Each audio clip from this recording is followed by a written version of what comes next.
Well, hello there, my studio teacher friends. Welcome to the Beyond Measure podcast with me, Christina Whitlock. It is my pleasure to share today's Encore Replay episode with you. This is a throwback to episode number 162. Now, last week I shared one of my favorite episodes with you, and today I am sharing an episode that I always hear a lot of great feedback from. Now, it shares some slightly humiliating stories on my part, so I share it in good faith that you will learn something from today's episode. I hope you enjoy it. Let's get on with the show. Thanks for listening and re-listening to the Beyond Measure podcast. Today, we are talking about stating the obvious. But if you look at the title of this episode, you will note that I have placed quotation marks around the word obvious. My point being, things that are obvious to us as teachers are, well, not always obvious to our students. Because we cannot read our students' minds, it's really important that we take special care to say all of the necessary things. And furthermore, that we say them in the right order. Presenting ideas in the right order is a key component of good teaching that we don't spend enough time talking about. I suppose that needs to be its own episode. But today we're talking about stating the obvious in quotations. I'm going to tell you a story that might feel a little random at first, okay? Hang with me here. When I was a teenager preparing to get my driver's license, there were, at that time, two parts to the driving test. One was the road test, which obviously involved driving an examiner around town, following his instructions to turn left here, etc. The other part of the driving test was called maneuverability. And this portion of the test involved a specific maneuver you needed to complete with your vehicle involving 5 orange safety cones. Now, my driver's ed teacher was very experienced at teaching students to complete this drill. So the first time we tried it, she told me exactly how to do it, how to set the cones up to practice, where to stop the car, where to turn the wheel a quarter of a turn, when to put the car in reverse, how to feel the wheel spin back a full circle and a half under my hands. I mean, you get the point. She gave me every step. And it seemed like she just handed the solution to me on a silver platter. But guess who had a really hard time with that maneuver? Yep. In fact, I can't believe I'm admitting this on air, but I failed that portion of the test twice.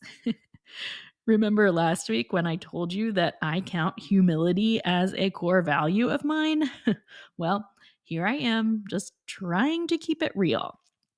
So I finally passed that portion of my driver's test on the 3rd try.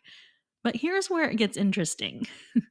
I was celebrating with my friends and I made the comment, man, I'm just glad we didn't have to parallel park. I would have never passed that exam. Because after all, I had seen many television shows and movies where teen drivers and parallel parking had proven to be an unsuccessful pairing. To this day, I can still see the look on my friends' faces when I made that comment. Like they were really confused. And eventually someone said, you did have to parallel park. That's what you were doing. And then it all made sense. All of those months of practicing this drill, all of those quarter, half, and whole turns of the steering wheel, and looking for the safety cone to be at the midpoint of my passenger side window, like all of the things, friends, And I never had one single clue what I was actually simulating with that maneuver. The cones represented other cars. Oh, now you are probably sitting there wondering how I could possibly miss something so obvious. And I mean, I still wonder that to this day. But the truth of the matter is, I had an instructor, two parents, and an older brother, all of whom helped me at different points with this drill. And none of them ever actually stated what I was trying to accomplish. Do you know how much easier it would have been to figure out that maneuver if I had actually realized the goal? Like, I literally thought it was just a sequence of turns and the like. I'd completely missed the point. Now, I am sharing this less than shining moment in my life with you because we have all been the instructor in this situation. Maybe not guiding students behind the driver's wheel, but definitely guiding them around their instrument. Let me give you an example from piano teacher world, okay? Let's think about how we teach pedaling. It's very easy to jump straight into the mechanics and the timing and the technical intricacies of how to pedal properly at the piano. But please, my friends, we must state that which is obvious to us. We must start with the sound. We have to explain why we're going to use the pedal in this instance. Is it to create a bell like effect? Is it to maintain a consistency of sound? Like, what is the actual point? I promise you, again, we are all guilty of this in one way or another. We miss opportunities to state the obvious. And some of our students are comfortable enough or intuitive enough to catch on regardless. Like, there are many students who came out of that same driver's education experience understanding the fact that they were learning to parallel park. But I am a fairly intelligent person, and I still somehow missed that one. As a professional musician, we have worked so deep into the intricacies of our instrument for so long. It's really easy to get sucked into a trap where we are neglecting to say the most basic essentials. Okay, since I'm on a roll here, let me tell you another driving related story. This past fall, I was booked to speak to a group of music teachers in Indianapolis. So I left my house with plenty of time to spare, but I ended up getting stuck in some traffic for quite some time. Now, I had the address of the meeting location in my GPS, but I had made the unfortunate mistake of not actually looking up what area of Indianapolis I was heading to. So, after the standstill traffic finally got moving and I was back on track for an on time arrival, I ended up missing an exit. Ugh, in construction traffic. And so began a very harrowing series of wrong turns and missed exits. And oh man, it was bad. I should also tell you that I get terrible anxiety on the highway, so I was just an absolute mess. I ended up being really, really late to that presentation, and I felt so badly about it. The group was amazingly gracious to me, but the reason I'm telling you this story is had I taken the time to figure out the area of Indianapolis I was actually heading to, I could have used my own brain to help figure out how to get there despite my wrong turns and missed exits. Instead, I was just stuck relying on the GPS and the construction signs and all of these things that can be very helpful, sure, but they were just showing me steps and not the end result. So, the takeaway here is actually not that I am a terrible driver. I assure you, I can indeed parallel park and I can indeed successfully drive to locations in Indianapolis. But as it turns out, I do need to know the obvious yet sometimes overlooked details of what I'm actually doing. And I'm quite sure that you have students who are in the same boat. So, when we're talking to them for the umpteenth time about the shape of their fingers or the tension they're carrying in their shoulders, let's make sure that we explain why these things are an issue. See, our beginner students often don't care about supported fingertips because they can play their beginner pieces without them. We have to tell them, look, I know this probably doesn't seem like a big deal right now, but there is going to come a time when you won't be able to play your music with those floppy fingers. It's going to be so much harder to fix them then. So I really want to build them correctly now. Sorry, not sorry. Let's try it again. We prescribe all these practice techniques to our students, right? But do they know why they are doing them? Because if your student doesn't know why you are asking them to change articulations or practice on alternate rhythms, they are not going to do that at home. And even if by some miracle they do, they are probably not doing it effectively because they don't understand the objective. I believe one of the primary shortcomings of teachers and students is failing to name our objective. I have a whole episode dedicated to that idea. It's episode 45. Cheers to naming your objective. There's another episode shortly thereafter. It's number 62. It's called Cheers to Not Missing the Point.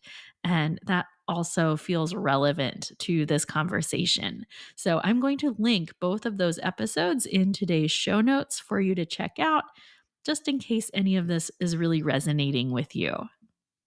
I've got one more story before we wrap up today. And no, this is not about driving. When I was in the hospital after giving birth to my first daughter, I had the best nurses I could have imagined. I mean, they were seriously so great. I feel forever indebted to them. But for some reason, I kept waiting on them to give me permission to take a shower. There is a lot of aftercare post childbirth. So they had walked me through all kinds of do's and don'ts. And I just assumed that I must not be allowed to take a shower yet.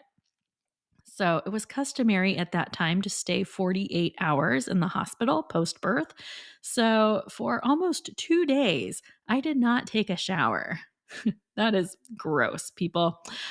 Finally, just a few hours before I was to be released, I finally asked one of my nurses if I could just take a shower. And she looked at me and she was like, "Of course you can." And wow, did I make a beeline for that shower as fast as I could. Then the nurses were so funny as they came to see me after I'd showered and changed my clothes and all the things. They were like, "Wow, you look so good."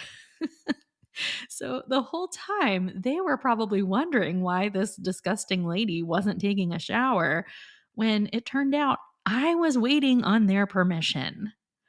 Now, psychoanalyze me all you want, but again, I want to tell you that you have students who are waiting for permission from you for all kinds of things that you don't realize.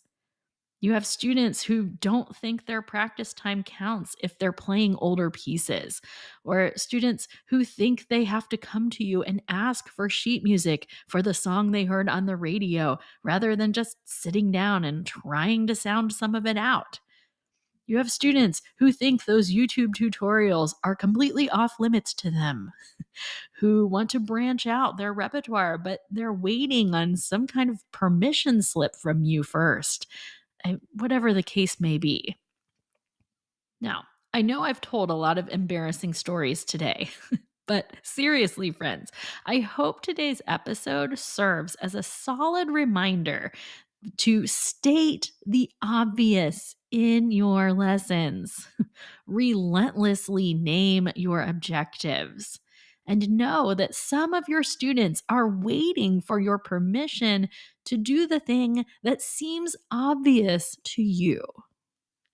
So while you think about those things, let's wrap up with a toast.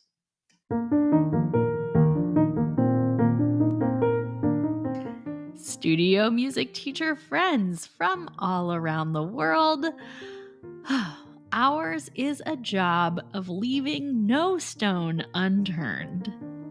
Great teachers are those who say everything that needs said in as few words as possible. Go figure that one. May we be aware of those traps that we can fall into where we tell our students all the steps, but we neglect to tell them what they are actually working to accomplish. May we remind our students they don't need our permission to explore or to experiment.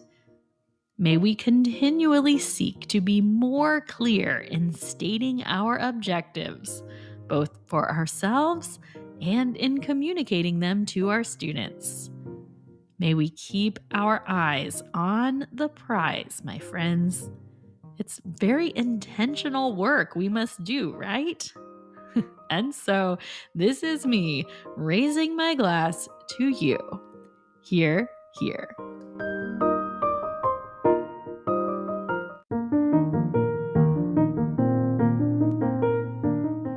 That's a wrap on episode 162, friends.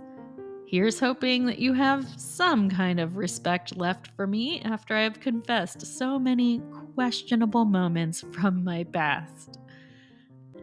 Until next week, friends, onward and upward toward stating all of those, quote, obvious things.